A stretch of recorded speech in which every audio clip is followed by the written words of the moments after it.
Hello friends, कैसे हैं आप सभी। आशा करता हूं आप लोग अच्छे होंगे और अपनी पढ़ाई और सेहत का ध्यान काफी अच्छे से रख रहे होंगे। मेरा नाम योगेंद्र है और मैं यहां पे आपको पॉलिटी एनसीईआरटी पढ़ाने वाला हूं। वो डीएसएसबी के लिए आपका ये वाला पूरा सिलेबस चल रहा है। लोकतांत्रिक राजनीति भाग 1 पॉलिटी एनसीईआरटी 9th की बुक है और इसका चैप्टर हम कौन सा पढ़ रहे हैं? फंडामेंटल राइट वाला चैप्टर पढ़ रहे हैं। ये हमारा आखिरी चैप्टर है और ये वीडियो हमारी इस चैप्टर पर 6th वीडियो है। ठीक है, डिटेल में चल रहा है। वैसे तो पॉलिटी की एनसीईआरटी में कुछ नहीं लिखा हुआ है, लेकिन फंडामेंटल राइट को हमें पूरा पढ़ना है ना, कवर करना है अपने एग्जाम के पॉइंट ऑफ व्यू से। इस वजह से हम इसे डिटेल में लेके चल रहे हैं। तो इससे पहले हम क्या क्या देख चुके हैं? हम आर्टिकल 12 से लेकर 19 तक पूरा कवर कर चुके हैं। तो अगर आपने वो वीडियोस नहीं देखी हैं तो पहले उन वीडियोस को देखिए, उसके बाद ये वाली वीडियो देखिए। वैसे तो कोई दिक्कत नहीं है, समझ में आ जाएगा क्योंकि मैं एक एक करके टॉपिक कवर कर रहा हूं। अब यहां हम आर्टिकल 20 और 21 देखने की कोशिश करेंगे। 20 को पूरा खत्म करेंगे और 21 को भी खत्म करने की कोशिश करेंगे। ओके, तो शुरुआत करते हैं। आर्टिकल 20 में लिखा क्या है? आर्टिकल 20 है अपराधों के दोष सिद्धि के संबंध में संरक्षण लिखा हुआ है। क्या है? जैसे मान लीजिए कि पहले आपने कोई क्राइम किया है या नहीं किया है, उससे फर्क नहीं पड़ता है। आपके पास पुलिस आई और पुलिस आकर आपको पकड़कर ले जाती है, उसके बाद आपके पास क्या राइट्स हैं? पुलिस के आने से पहले के जो राइट्स हैं वो 22 में लिखे हुए हैं। जो 20 में लिखे हुए हैं वो पुलिस के आने के बाद, आपको पकड़ने के बाद जो आपके राइट्स हैं वो राइट्स आर्टिकल 20 में लिखे हुए हैं। तो क्या है? अपराधों के दोष सिद्धि के संबंध में संरक्षण। ठीक है, तो ये किससे के खिलाफ है? ये राज्य के खिलाफ है। मतलब अगर आपको पुलिस पकड़ के ले जाती है तो उसके खिलाफ ये कुछ आपको राइट्स है। तो कौन कौन से राइट्स है, एक एक करके हम बात करते हैं। आर्टिकल 21A में क्या लिखा हुआ है? आर्टिकल 21 क्लॉज 1 में क्या लिखा हुआ है कि कोई भी एक व्यक्ति है वो अपराध के लिए तब तक दोषी नहीं पाया जाएगा, अपराध के लिए, अपराध में दोषी तब तक नहीं माना जाएगा, तब तक नहीं माना जाएगा जब तक कि उस पर अपराध सिद्ध नहीं हो जाता। ठीक है, जब तक कि उस पर अपराध सिद्ध नहीं हो जाता, नहीं हो जाता। लेकिन अब आपके दिमाग में एक क्वेश्चन आना चाहिए कि अपराध सिद्ध होगा कैसे, किसके अकॉर्डिंग अपराध सिद्ध होगा? तो ये लिखा हुआ है कि जो विधियां बन गई हैं उन विधियों के अकॉर्डिंग, विधियों के सापेक्ष। ठीक है, ये आपको याद रखना है कि जो विधियां पहले बन चुकी हैं, हमारे संविधान में कोई विधि लिखी हुई है, जैसे धाराएं होती है ना, वो धाराओं के अकॉर्डिंग बात की जा रही है कि कोई भी एक क्राइम है। जैसे मान लीजिए मैंने एक कार चुरा ली।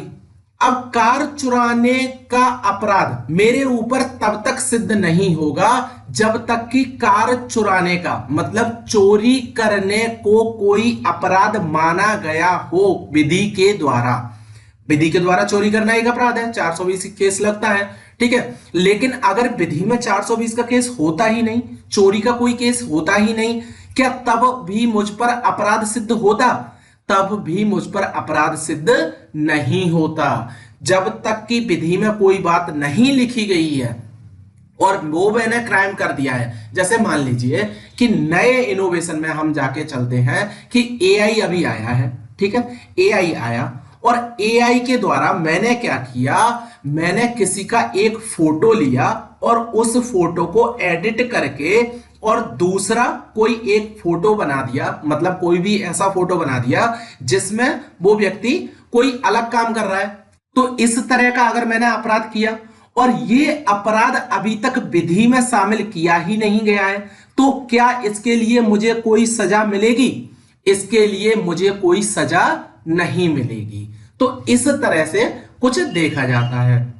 जैसे अभी एग्जाम्पल में अगर आप देखें तो क्या हुआ था कि विदेश से आने वाली कोई एक कंपनी थी, मान ली आइडिया थी, आइडिया, और आइडिया ने क्या किया, अपना टैक्स बचाने के लिए, आइडिया ने अपना टैक्स बचाने के लिए एक दूसरे देश से, मतलब सिंगापुर और मॉरिशस, इन दोनों देशों में अपनी कंपनी स्थापित कर ली। ठीक है, वहां पर एक एक्टिंग अपनी कंपनी स्थापित कर ली और वहां से दूसरे देश की कंपनी है आइडिया, लेकिन अपने देश में आई और वहां पर जाकर इन्होंने क्या करना शुरू कर दिया, अपने यहां पर व्यापार करना शुरू कर दिया, सिम बेची और नेटवर्क देना शुरू कर दिया। लेकिन मॉरिशस और सिंगापुर कैसे हैं, वो टैक्स नहीं लेते हैं और टैक्स कम हो जाता है। तो इस तरह की जो चीजें होती हैं, उन चीजों में अगर टैक्स कम हो रहा है और भारत को पता चले कि अरे भाई ये तो टैक्स बचा रहे हैं, ये हकीकत में हुआ था इंसिडेंट, वो मैं बता रहा हूं,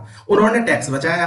अब ये केस कहां गया, ये केस गया सीजीआई के पास, और सीजीआई के पास जब केस गया तो सीजीआई ने क्या कहा, अभी तक कोई भी आपने ऐसा नियम बनाया ही नहीं है जिससे आइडिया पर टैक्स लगाया जा सके, या आइडिया ने जो काम किया है उस काम पर उसे अपराधी बताया जा सके, ऐसा आपने कोई भी अभी तक विधि बनाई ही नहीं है। तो विधि नहीं बनाई है तो आप पर क्या है, आइडिया पर केस नहीं बन सकता है। तो इस तरह की चीजें हुई थी। अब आप समझ गए होंगे आर्टिकल 20 क्लॉज 1 को। ठीक है, अब लेकिन यहां पर एक नोट करने की बात है, नोट करने की बात है जो मैंने बताया था अभी, ठीक है, आइडिया वाला। फिर सरकार ने भी कुछ किया था, उसके लिए क्या किया था कि ये जो आपने कानून बनाए ना, ये जो कानून है, कोई भी विधि द्वारा कोई भी कानून बनाया, ये कानून भी बनाया जा सकता है सरकार के द्वारा। वो कानून किस प्रकार के बनेंगे, कानून किस प्रकार के होते हैं, कानून दो तरह के होते हैं, एक तो होते हैं आपराधिक, आपराधिक, और दूसरे होते हैं विधिक। अगर आपराधिक की बात करें तो ये क्रिमिनल कानून होते हैं और विधिक मतलब सिविल कानून होते हैं। ठीक है, तो क्रिमिनल केस और सिविल केस, दो तरह के केस होते हैं, दो तरह के कानून होंगे। इसमें जो आपराधिक कानून है, आपराधिक कानून अभी तक नहीं बनाया गया है, अब तक किसी ने कोई एक केस किया और उस केस के लिए कोई आपराधिक कानून नहीं है, तो सरकार, दो पॉइंट है, पहला पॉइंट है सरकार आपराधिक कानून को भूतलक्षी, अब मैं बताऊंगा भूतलक्षी क्या होता है, तौर पर लागू नहीं कर सकता है। ठीक है, कर सकती है कर देते हैं। दूसरा पॉइंट है सरकार विधिक कानून को, मतलब दीवानी कानून, यहां पर विधिक नहीं है, यहां दीवानी है, याद रखना, दीवानी। ठीक है, तो सरकार दीवानी कानूनों को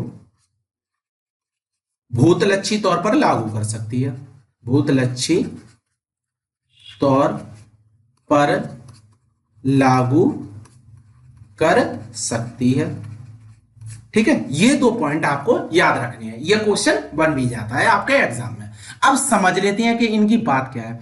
अगर कोई अपराध है, जैसे निर्भया का केस हुआ था और उसमें क्या किया था कि अब जो सीमा है, जैसे बहुत से ऐसे केस होते हैं ना, जैसे निर्भया वाला केस हुआ, तो उसकी उम्र क्या होती है, जो जुडिशरी वाली होती है वो क्या होती है, 18 वर्ष से अगर ऊपर कोई व्यक्ति है उसे हम क्या करेंगे, 18 साल से ऊपर अगर उसने खतरनाक कोई भी काम किया है तो उसे अपराध की कैटेगरी में डालेंगे, अपराध की कैटेगरी में डाल दिया। लेकिन जब ये वाला केस हुआ निर्भया वाला, तो सीजीआई ने कहा कि अब 16 साल हम कर देते हैं अपराध, अगर कोई 16 साल का कोई भी लड़का या लड़की कोई भी इस तरह का अपराध करते हैं तो क्या किया जाएगा, उसे भी क्रिमिनल चार्ज में डाला जाएगा। 18 साल से नीचे को पहले क्या किया जाता था, पहले उन्हें किस में डाल दिया जाता था, जुवेनाइल जस्टिस में डाल दिया जाता था। तो जुवेनाइल जस्टिस अब 16 साल कर दिया गया है कि अगर 16 साल का कोई बच्चा है और वो भी इस तरह का अपराध करता है तो उसे आपराधिक कानून के तहत ही सजा सुनाई जाएगी। लेकिन जब निर्भया का केस था तब क्या ये वाला कानून लागू था, ये वाला कानून तब नहीं था। इसी वजह से जो 16 साल का बच्चा था उसे छोड़ दिया गया था, जुवेनाइल जस्टिस में डाला गया था, उसे बाल सुधार गृह में डाला गया था। लेकिन अब कोई भी इस तरह का इंसिडेंट आता है हमारे सामने, सरकार के सामने इस तरह का कोई इंसिडेंट आता है तो 16 साल का बच्चा होने के बाद भी उस पर क्या किया जाएगा, आपराधिक सजा उसे सुनाई जाएगी। तो अब आप समझ गए होंगे कि जो पहली लाइन थी हमारी कि कोई भी आपराधिक कानून है उसे भूतलक्षी तौर पर लागू नहीं किया जा सकता, मतलब कि जो डेट है, आज डेट है, आज कोई क्राइम किया गया है और उसके बाद कानून बनना है। जैसे अभी आज की डेट मान लीजिए क्या है, 22 अक्टूबर, ठीक है, 22 अक्टूबर 2024 है और एक कानून बना, वो बना 10 नवंबर 2024 को कानून बना। तो क्या 10 नवंबर 2024 को बनने वाला आपराधिक कोई भी कानून 22 अक्टूबर के केस पर लागू होगा? नहीं होगा। यही सेम आता है दीवानी में। अगर दीवानी की बात करें तो दीवानी में क्या हो सकता है कि कोई भी केस है वो 22 अक्टूबर का है, जैसे आइडिया का केस था, पुराना केस था, उसके बाद सरकार एक नया नियम लेकर आई और उन्होंने कहा कि अगर किसी भी देश में कोई एक कंपनी स्थापित की जाती है टैक्स बचाने के लिए तो उस पर भी टैक्स लगाया जाएगा। वो जानबूझकर इस तरह का काम कर रही है, इस वजह से उस पर टैक्स लगाया जाएगा और आइडिया को फिर से उसी कैटेगरी में शामिल कर दिया और उस पर बहुत बड़ा दंड लगा दिया।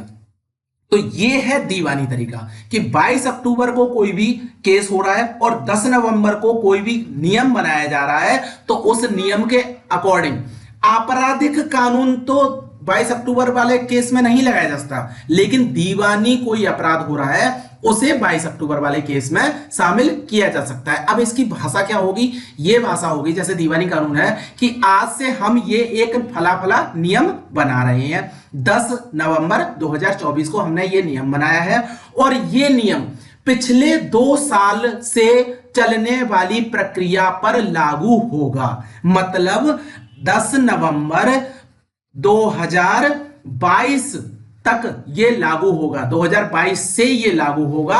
अब तक जितने भी केस हुए हैं उन सब पर ये चीजें लागू होंगी, लेकिन अपराध वाले कानून में इस तरह की बातें नहीं की जा सकती हैं।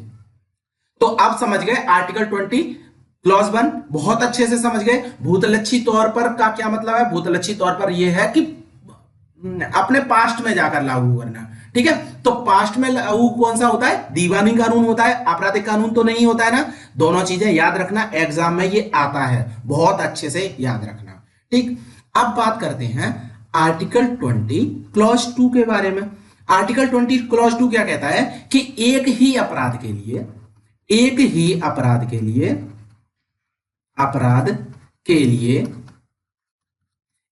से अधिक बार दंडित नहीं किया जा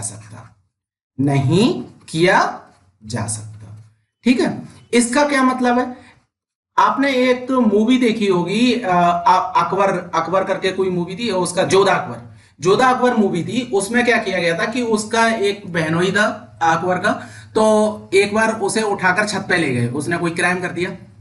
अकबर ने कहा इसे नीचे फेंक दो, ठीक है, नीचे फेंक दिया। नीचे आके लोगों ने देखा कि अरे अभी तो ये जिंदा है, अकबर ने देखा ये तो जिंदा है, उसे फिर से ऑर्डर दिया गया ऐसा करो, इसे फिर से उठाओ, फिर से छत पे लेके जाओ और छत से फिर से नीचे फेंक दो। तो क्या हो रहा है, कानून तो ये था कि मतलब उसने पहले तो क्या सजा दी, उसने सजा ये दी कि इसे छत से ऊपर फेंक दो, एक बार सजा हो गई, लेकिन वो जिंदा रह गया, फिर भी दोबारा उसे उठा के ले जाया गया और दोबारा छत से नीचे फेंका। ऐसा अपने देश में नहीं होता है। इसी वजह से जब कोई सीजेआई एक वो देता है, सजा देता है, और सबसे बड़ी सजा क्या होती है, हैंग टिल डेथ, ठीक है, उसे लटकाओ, तब तक लटकाओ जब तक वो मर नहीं जाता। ये इस तरह की सजा किस प्रकार की है, ये उसे लटकाने की सजा है। क्या उसे लटकाने की सजा मिल रही है? पहले कहा जाता था हैंग कर दो इसे, ठीक है, लेकिन अब इसकी भाषा को बदल दिया गया है। पहले हैंग करना था कि लटका दिया, लटकाने के बाद क्या हुआ, अगर रस्सी टूट गई तो उस आदमी को क्या दोबारा लटकाया जाएगा फांसी पे? नहीं लटकाया जाएगा, क्योंकि उसकी सजा क्या थी, उसे एक बार हैंग कर दो। अब क्या है कि उसे हैंग करो, कितनी देर तक हैंग करो, जब तक कि वो मर नहीं जाता। तो यही बात है कि एक बार कोई भी अपराध है, कोई भी अपराध एक बार किया है और उसे सजा सुना दी गई है, वो सजा उसे एक ही बार मिलेगी, मतलब उसे एक ही बार दंडित किया जाएगा। मान लो कोई एक व्यक्ति है, उसने कोई अपराध किया, उसे 15 कोड़े मारने की सजा सुनाई गई, तो फिर बाद में जब 15 कोड़े मार दिए और जो वहां का जेलर था उसे अच्छा नहीं लगा, अरे भाई ये तो 15 कोड़े में मजा नहीं आया, ऐसा करो 15 कोड़े और मारो, ये नहीं हो सकता है। एक बार सजा सुना दी और एक बार ही उसे दंडित किया जाएगा। तो आप समझ गए आर्टिकल 20 क्लॉज 2 के बारे में। मतलब यहां पर अगर बात की जाए, ये सब क्या कह रहा है, ये दोहरे दंड का प्रावधान नहीं है, ठीक है, ये लाइन याद रखना। अब बात करते हैं आर्टिकल 20 क्लॉज 3 की। आर्टिकल 20 क्लॉज 3 क्या कहता है कि अपने विरुद्ध गवाही देने के लिए बाध्य नहीं किया जा सकता, ठीक है, भाषा तो ये है अपने ही विरुद्ध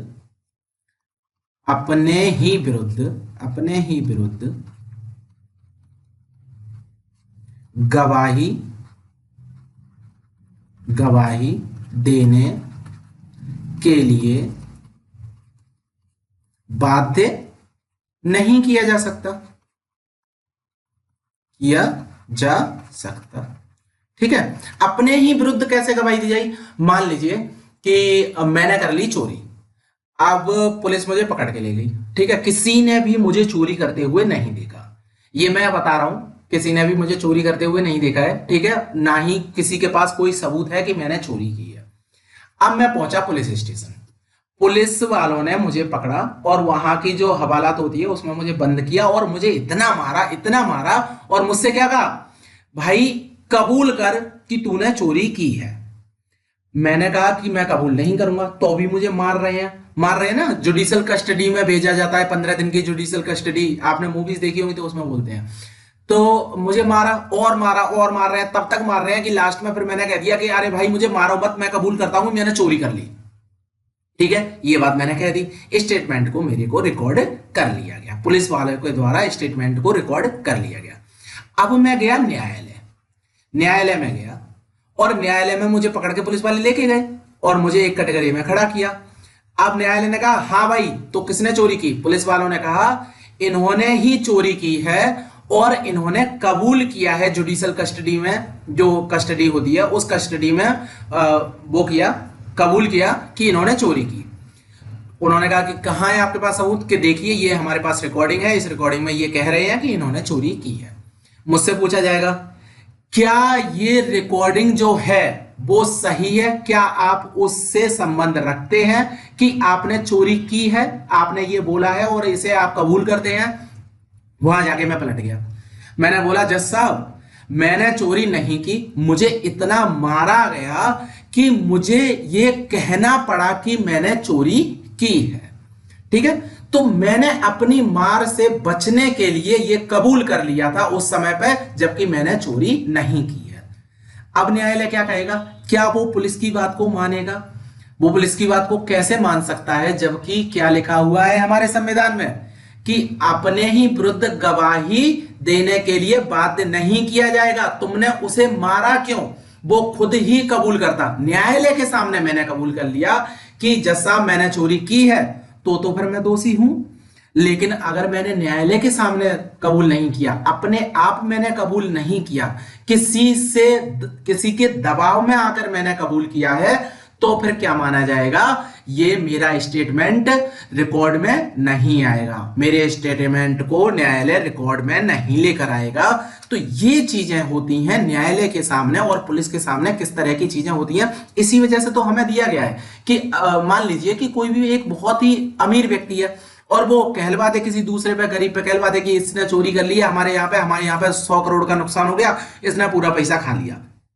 पुलिस वाले उसे मारेंगे, कबूल करवा लेंगे, कबूल करवा के न्यायालय के पास जाएंगे, न्यायालय ने कहा कि आपने चोरी की थी, आप कहो नहीं मैंने चोरी नहीं की, लेकिन आपकी रिकॉर्डिंग है पुलिस वालों के पास कि मैंने चोरी की है। तो न्यायालय कहे अरे आपने तो रिकॉर्डिंग दे दिया, ठीक है आप दोषी हो। इस चीज से बचने के लिए, पुलिस व्यवस्था पर और अधिक विश्वास ना करने के लिए न्यायालय होती है।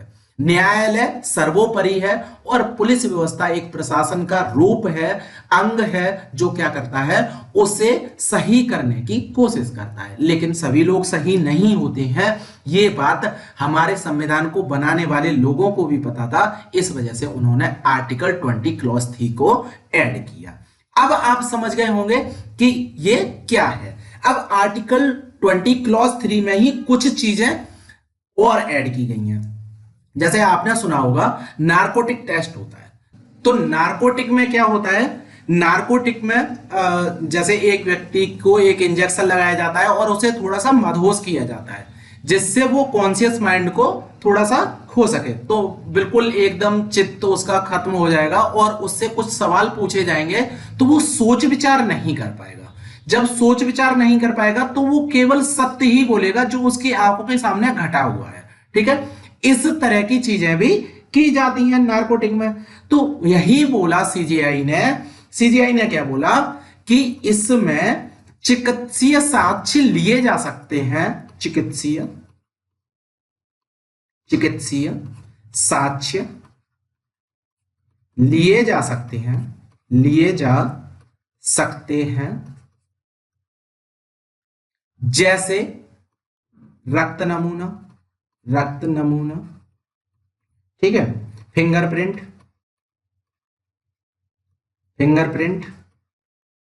और डीएनए टेस्ट, ठीक। लेकिन इसमें नारकोटिक वाला काम नहीं किया जा सकता है। नारकोटिक वाला काम कौन सा, पॉलीग्राफिक,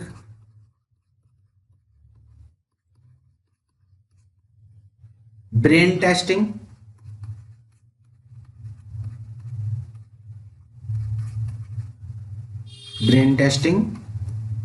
नार्को टेस्ट, ठीक है।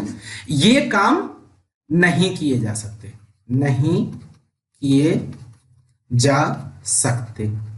लेकिन इन्हें भी किया जाता है। आपने देखा होगा कि इन्हें भी किया जाता है। तो किया तो जाता है, लेकिन इनकी एक कंडीशन है, ये है बिना व्यक्ति की अनुमति के नहीं, ठीक है।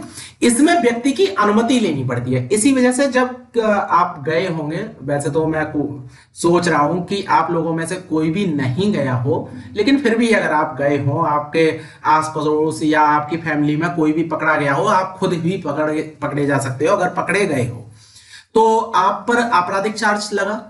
आपराधिक चार्ज लगने के बाद पुलिस वाले एक कागज लेकर आते हैं, ठीक है, एक कागज लेके आते हैं और आपसे कहा जाता है कि इस कागज पे साइन कर दो। उस कागज पे क्या लिखा होगा, नारकोटिक टेस्ट की मैं अनुमति देता हूं, ठीक है, ये लाइन लिखी हुई होगी। इसी वजह से आपका जो वकील होगा, अगर आपका हिमायती होगा तो, वकील तो वैसे भी पैसे चाहते हैं, लेकिन अगर आपका हिमायती हुआ तो वो क्या कहेगा, बिना मेरी अनुमति के या बिना कागज को पढ़े हुए कहीं पर भी साइन मत करना। क्यों कहता है ये, क्योंकि अगर आपने साइन कर दिया कि नार्को टेस्ट आप मेरा कर लीजिए, फिर तो आपने अनुमति दे दी तो आपका नार्को टेस्ट हो जाएगा। अगर आपने अनुमति नहीं दी तब आपका नार्को टेस्ट नहीं होगा। अब आप समझ गए कि आर्टिकल 20 क्लॉज 3 में क्या लिखा हुआ है। अब ये सारी मैंने बातें की, अभी नार्को टेस्ट वाली जो मैंने बातें की, ब्रेन टेस्टिंग मैंने बातें की, और क्या किया, पॉलीग्राफिक वाली। तो ये चीजें आई कहां से? ये केस आया था साल्वी केस, साल्वी केस, ठीक है। साल्वी केस में इस तरह की बातें की गई थी कि बिना व्यक्ति की अनुमति के, जिस व्यक्ति पर चार्जेस लगे हुए हैं उसकी अनुमति के आप नार्कोटिक, पॉलीग्राफिक या ब्रेन टेस्टिंग नहीं कर सकते हैं। अनुमति दे दी है तो आप कर सकते हैं, अनुमति नहीं दी है तो नहीं कर सकते। लेकिन बिना अनुमति के किया क्या जा सकता है? उसके कुछ डीएनए के सैंपल लिए जा सकते हैं, रक्त का नमूना लिया जा सकता है, या फिर उसके फिंगरप्रिंट लिए जा सकते हैं। इस वजह से जब भी आपको पकड़ा जाता है तो सबसे पहले क्या करते हैं, वो फिंगरप्रिंट लेते हैं और रक्त निकाल के चेक करते हैं कि डीएनए क्या है, उसका कौन सा ग्रुप है, ब्लड ग्रुप क्या है। क्यों किया जाता है? क्योंकि अगर कहीं पे कोई केस हुआ है उस जगह पे चेक करेंगे ना कि वो आपका वहां पे खून के साक्ष्य हैं कि नहीं है, किस तरह के हैं, क्या कोई भी केस है, तो उसे जोड़ने के लिए मतलब जो भी टेस्ट होते हैं वो वाले मैं ज्यादा अंदर नहीं जाऊंगा, बस मैं ये बता रहा हूं कि वो चीजें कर सकते हैं, लेकिन आपके जो नार्कोटिक होता है वो वाला काम नहीं कर सकते हैं। अब आप समझ गए, आर्टिकल 20 को पूरी तरह गहराई से समझ गए हैं और कुछ भी नहीं बचा है, इसके अलावा कोई भी एक सिंगल पॉइंट नहीं है आर्टिकल 20 में। अगर आपको फिर भी समझ में नहीं आता है तो आप कमेंट करिए, और अगर आपको समझ में आ गया है तो वीडियो को लाइक कर दीजिए। आगे बढ़ते हैं हम आर्टिकल 21। ये आर्टिकल पूरे संविधान का सबसे बड़ा आर्टिकल मान के चलिए आप। इसमें बहुत सारे अधिकार मिले हैं, जितने भी अधिकार हैं उन अधिकारों का ये मान लीजिए इसमें सबसे ज्यादा अधिकार है। इसमें लिखा क्या है? पहली लाइन अगर बात करें हम, प्राण एवं दैहिक स्वतंत्रता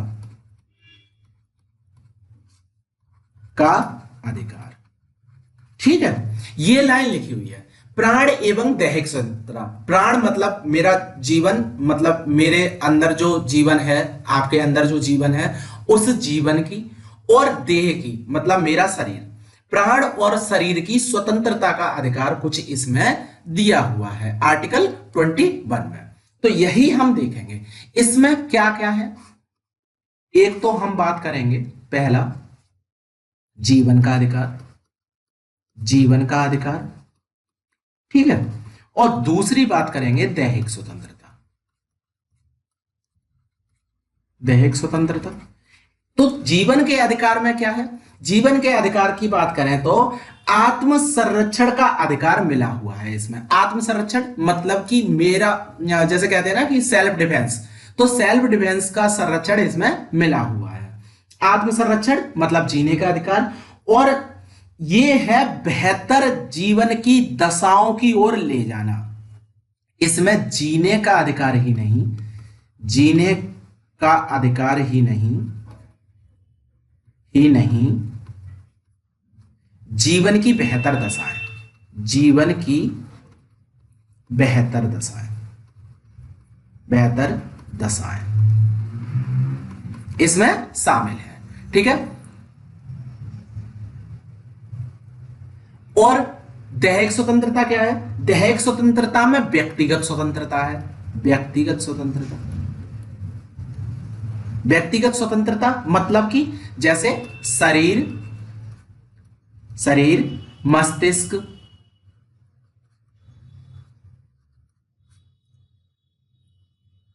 आत्मा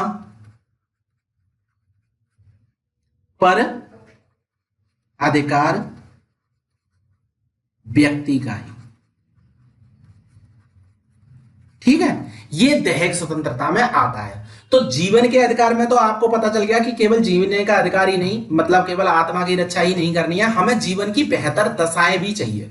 आप जी रहे हो, कूड़े करकट में आप पड़े हुए हो, सांस चल रही है आपकी, और सरकार कह रही है अरे जी तो रहे हो, जीवन का अधिकार तो आपको मिल रहा है, जीने का अधिकार मिल रहा है आपको। तो आप कहोगे अरे कूड़े करकट में जीने से क्या अच्छा है, कोई मतलब नहीं है। ऐसे ही मैंने एक रील शेयर की थी, वो बहुत अच्छी मुझे रील लगी थी कि अगर भगवान आपके सामने आ जाए तो आप सबसे पहले क्या मांगोगे? तो वो बोलता है, एक गरीब व्यक्ति था, बहुत ज्यादा गरीब व्यक्ति था, उसने कहा मुझे मौत चाहिए। उन्होंने कहा मौत क्यों चाहिए आपको?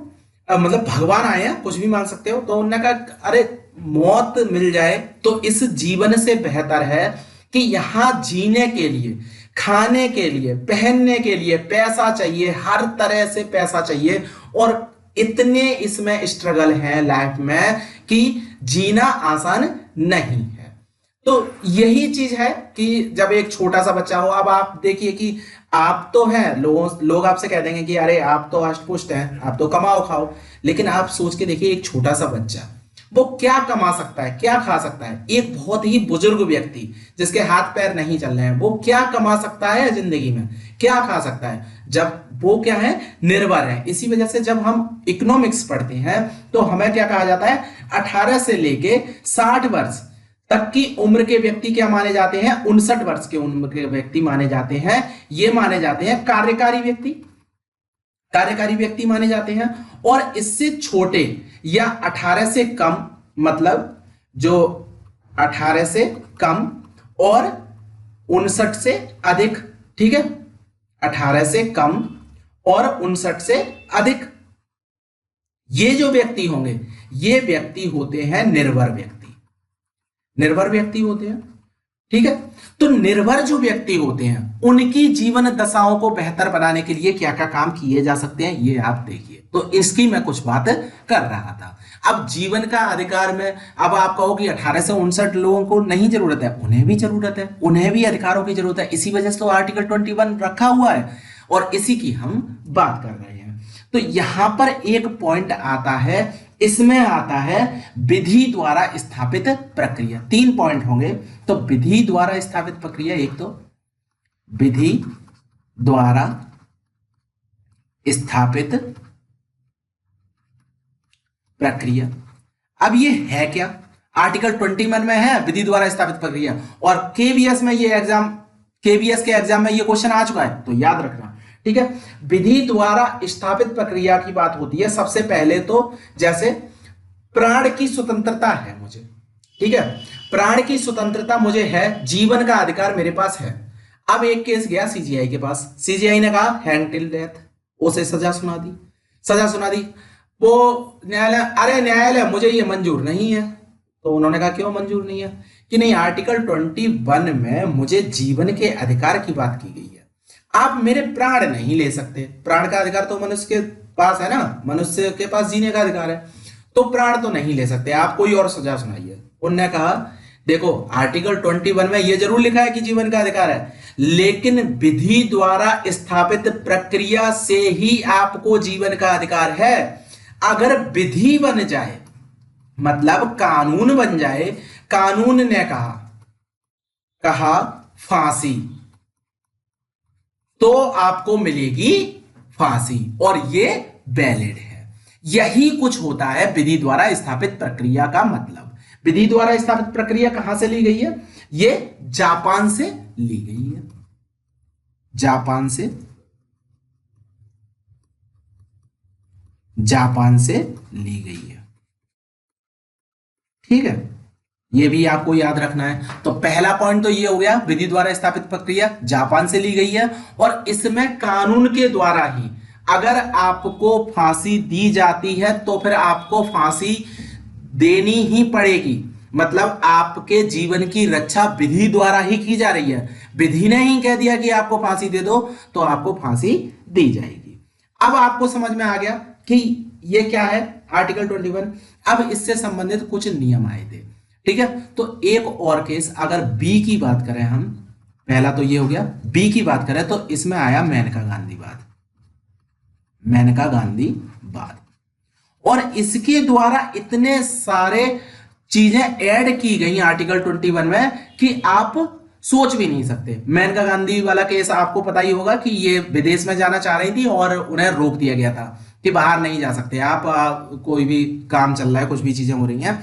तब उन्होंने कहा कि मैं बाहर जा सकती हूं। एक जीवन के अधिकार में केवल जीवन के जीने का आशय, जीवन के अधिकार का आशय जो होगा, आशय वो क्या है, 2 तरह से होता है। पहला आशय तो ये होगा पशुवत जीवन, पशुवत जीवन। पशुवत जीवन का क्या मतलब है? पशुओं की तरह जी रहे हो। पशु भी तो जी रहे हैं, जैसे आप जी रहे हो वैसे पशु भी जी रहे हैं। तो इनका क्या है? केवल भौतिक अस्तित्व है, मतलब इनकी कुछ भौतिक जरूरतें ही हैं, उन जरूरतों को पूरा कर दो। जैसे वो जहां रह रहे हैं उस जगह पे उन्हें खाना दे दो, वो भैंस चर रही है, खाना चर रही है, घास चर रही है, उसका जीवन सुखमय है। ठीक है। अगर उसके अलावा क्या उसे पंखे की जरूरत है? क्या उसे एसी की जरूरत है? क्या उसे घूमने जाना है क्या कहीं? ये चीजें पशुओं में नहीं है, ये चीजें मनुष्यों में है।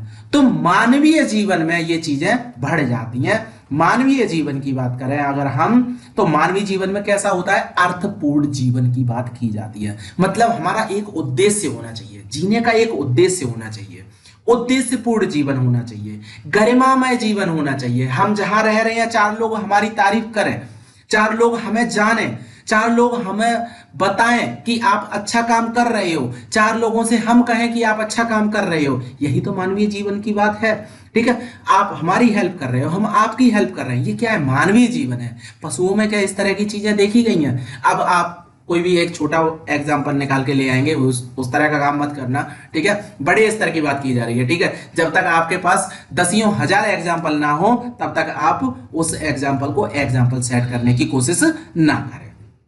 तो यहां पर मानवीय जीवन की बात की जा रही है। तो मानवीय जीवन में क्या है? गरिमामय जीवन का प्रावधान है। गरिमामय गरिमामय जीवन का प्रावधान है, जीवन का प्रावधान है। ठीक है। और गरिमामय जीवन में क्या किस तरह के आते हैं? तो यहां पर बहुत सारे केस आए और उन केस के द्वारा कई बातें ऐड की गई। जैसे पहला ही केस अगर हम मान लें तो वो है शिक्षा का अधिकार। शिक्षा का अधिकार।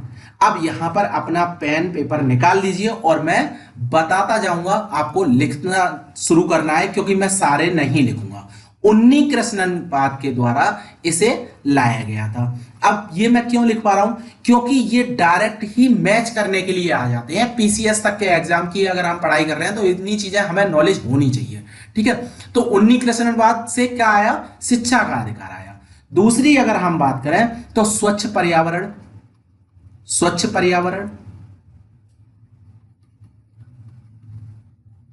स्वच्छ पर्यावरण किससे आया? ये आया एमसी मेहता।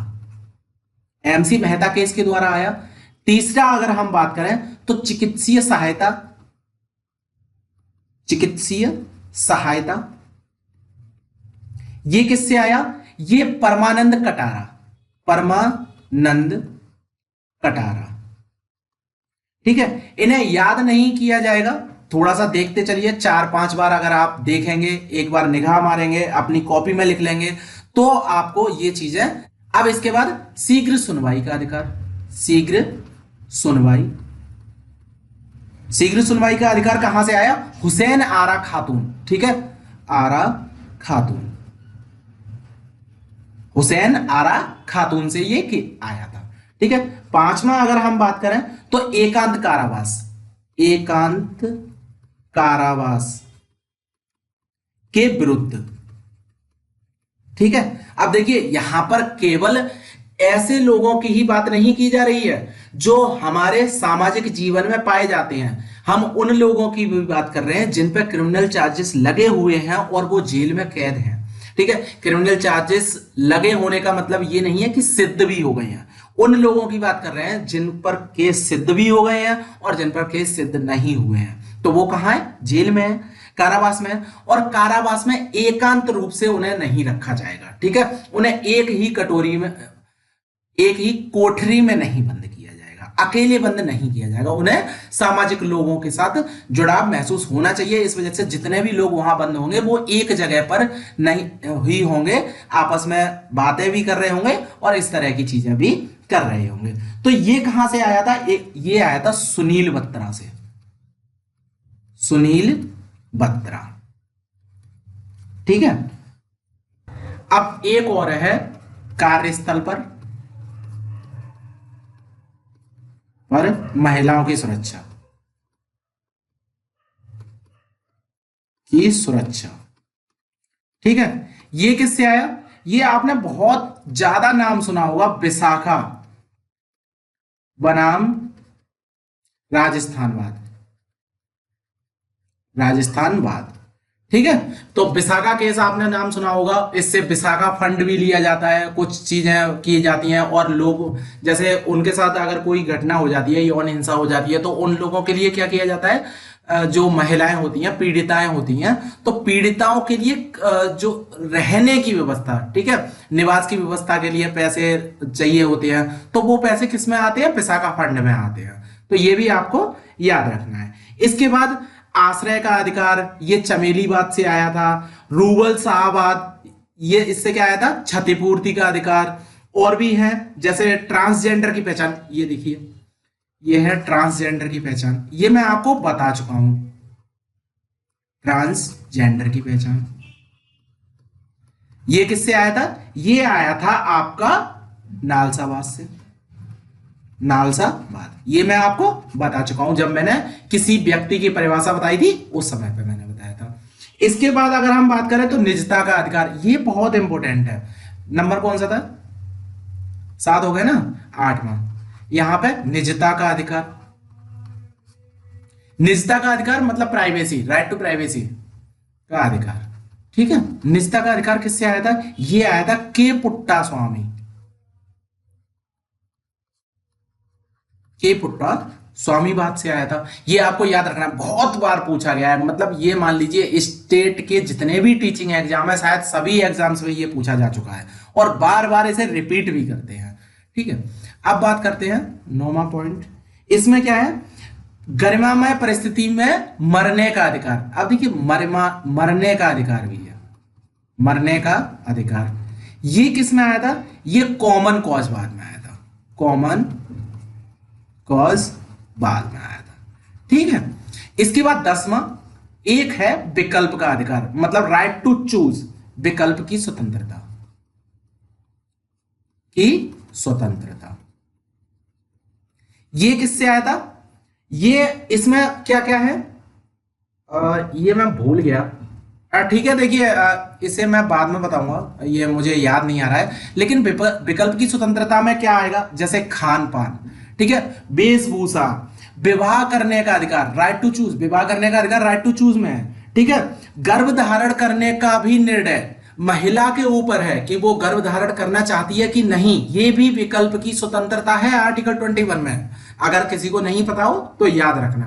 ठीक, इसके बाद अगर बात करें तो अब हमने क्या क्या बात कर ली, पहली हमने बात की थी विधि द्वारा स्थापित प्रक्रिया।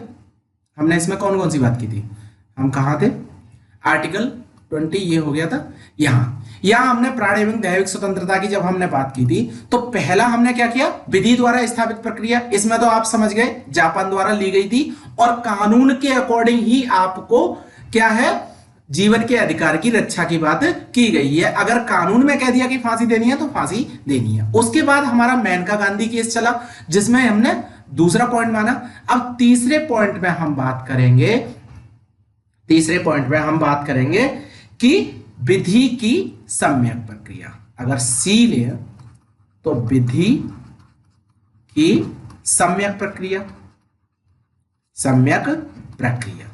अब ये क्या हो भला है भाई, विधि की सम्यक प्रक्रिया क्या है? तो सबसे पहले तो ये याद रखना कि इसमें है न्यायिक नवाचार, न्यायिक नवाचार, नवाचार है। ठीक है, और ये है अमेरिका से ली गई है, अमेरिका से ली गई है। ये दो बातें तो आपको रटने वाली हैं। अब समझना है कि विधि द्वारा जो स्थापित प्रक्रिया है ना, विधि की स्थापित प्रक्रिया, उसके साथ साथ विधि की सम्यक प्रक्रिया का भी पालन करना चाहिए। अब विधि की सम्यक प्रक्रिया क्या है? विधि की सम्यक का मतलब है, सम्यक का मतलब है यहां है उचित प्रक्रिया, उचित प्रक्रिया। ठीक है, विधि की उचित प्रक्रिया, उचित प्रक्रिया मतलब कि जो विधि की प्रक्रिया चल रही है वो उचित भी होनी चाहिए। ऐसा नहीं है कि विधि ने कोई भी विधि बना दी, ठीक है, और विधि ने कहा कि तुम्हें फांसी दे दो, तो फांसी देने का कारण भी तो होना चाहिए, कोई उचित प्रक्रिया भी तो होनी चाहिए। उस प्रक्रिया के अकॉर्डिंग हम ये काम कर रहे हैं। हमने क्या किया, हमने दोनों पक्ष सुने, दोनों पक्ष सुनने के बाद हमने निर्णय पर पहुंचे, निर्णय पर पहुंचने के बाद हमने बताया कि फांसी दो। तो ये क्या है, ये एक प्रक्रिया है। तो ये उचित प्रक्रिया होनी चाहिए, इस तरह की बात कही गई है। इसी वजह से इसमें क्या जोड़ा गया है, न्यायिक नवाचार जोड़ा गया है। अब न्यायिक नवाचार का मतलब क्या है, मतलब न्याय लगातार चलता रहता है, न्याय चल रहा है। 1950 में भी न्यायाधीश थे, उन्होंने न्याय करना शुरू किया, उसके बाद 1960 में आए, 70 में आए, 80 में आए। इस तरह से न्याय लगातार बदलता रहा। और न्याय बदलता कैसे रहा, समाज के अकॉर्डिंग, समाज में किस तरह के गुनाह किए जा रहे हैं और उस गुनाह की क्या सजा होनी चाहिए। क्या ये सजाएं पहले भी थी, पहले अगर छुआछूत पर कोई भी केस लगता था, जैसे आर्टिकल 17 का अगर आपने हनन कर दिया तो आप पर पता है कितना चार्जेस था, मात्र 200 रुपए, 200 रुपए चार्ज था। और अब क्या किया गया है, आजीवन कारावास। तो ये क्या हो रहा है, ये कानून बदल रहे हैं ना, संघ के संघ कानून बदल रहे हैं, और यही है न्यायिक नवाचार। अब इस प्रक्रिया में क्या है कि विधि की अतार्किक भेदभाव नहीं होना चाहिए। मतलब जो लोगों के साथ, एक को तो हमने क्या किया, एक को तो हमने ज्यादा वो दे दी, सजा दे दी, और दूसरे को कम दी, ऐसा नहीं है। अगर एक तरह का कोई गुनाह किया गया है तो उसकी सजा भी एक जैसी ही होनी चाहिए। इस पर, इसमें मनमानापन नहीं होगा, मनमानापन नहीं, किसमें नहीं होना चाहिए, सजा में, सजा में मनमानापन नहीं होगा। तो आर्टिकल जो 21 है उसके तहत जो जीवन का अधिकार है, अभी तक ये क्या था, जो विधि की जो समय प्रक्रिया थी, ये याद रखना। अब इसमें एक पॉइंट याद रखना नोट करके, ठीक है, नोट करके एक पॉइंट याद रखना, ये वाला पॉइंट आपको याद रखना, न्यायिक नवाचार इसमें आता है, अमेरिका से लिया गया है। और नोट करके एक पॉइंट लिख लो, आर्टिकल 21 के तहत जो विधि की सम्यक प्रक्रिया है, विधि की सम्यक मतलब उचित प्रक्रिया, प्रक्रिया का अधिकार कार्यपालिका के साथ विधायिका दोनों के विरुद्ध प्राप्त है। ठीक है, अब विधि के द्वारा भी क्या किया जा सकता है, उसके जीवन के अधिकार को नष्ट नहीं किया जा सकता है। इसीलिए इसे क्या कहते हैं, इसीलिए इसे कहते हैं नैसर्गिक। नैसर्गिक, नैसर्गिक मतलब कि ये बहुत पुराना, मतलब प्राकृतिक न्याय है। ये एक प्राकृतिक, मतलब जो प्रकृति द्वारा जो न्याय किए जाते हैं वो न्याय है कि अब जो विधि का जो समय प्रक्रिया है, मतलब जीवन का जो अधिकार है, वो क्या होगा, अब दोनों के विरुद्ध होगा। इसी वजह से अब नैसर्गिक ये वाला न्याय हो गया आर्टिकल 21। तो इसके साथ हमने कुछ और पॉइंट बताए थे। कौन कौन से पॉइंट बताए थे, एक पॉइंट बताया था आर्टिकल 14, जिसमें भी हमने इस तरह की ही कुछ बात की थी कि जीवन के अधिकार के बारे में बात की जा रही है। आर्टिकल 19, इसमें भी हमने जीवन के अधिकार की बात की थी, कल जो पढ़ा था। उसके बाद आज हमने पढ़ा 21। ये तीनों को मिला दें तो ये तीनों ही क्या कहलाते हैं, प्राकृतिक न्याय।